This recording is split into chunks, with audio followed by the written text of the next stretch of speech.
Membro Parlamento Nacional questiona tratamento governo lihusi secretário Estado assunto toponímia na organização urbana.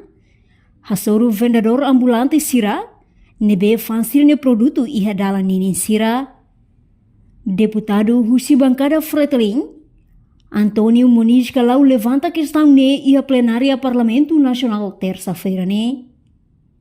Representante povo iha Parlamento Nacional ne questiona tamba governo li Husi Seatou no autoridade municipal dele la ia gestão ne bediak atau organiza vendedor ambulante sirene belefang hodigno nia hato questão ne tamba tuir ni observação ne be nia halo dala barak liu governo duni tunsai vendedor sira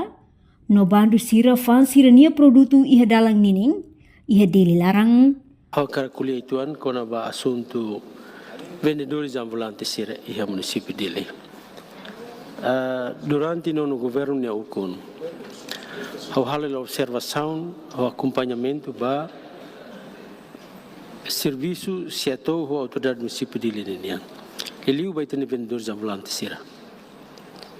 laiha asau ni dan betiak laiha gestão ni dan betiak atu dignifica itania vendedores ambulantes sira nebe fan sasan iha estrada nini sira aktu sira nebe secretário de Estado toponomia ho autoridade municipal de halo maka duni dader duni miudia duni kalan baitani vendedores sira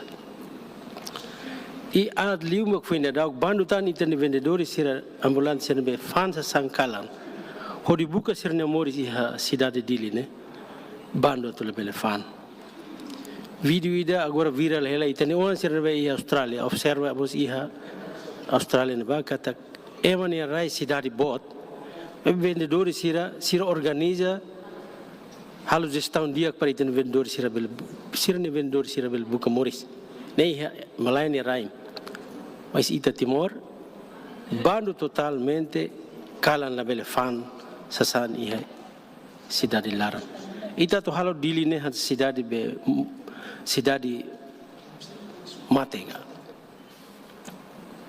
seita halo cidade ne nabilan magita la fo oportunidade vai tania cidadão sira tu goza natureza cidade ne dia kliu la lik halo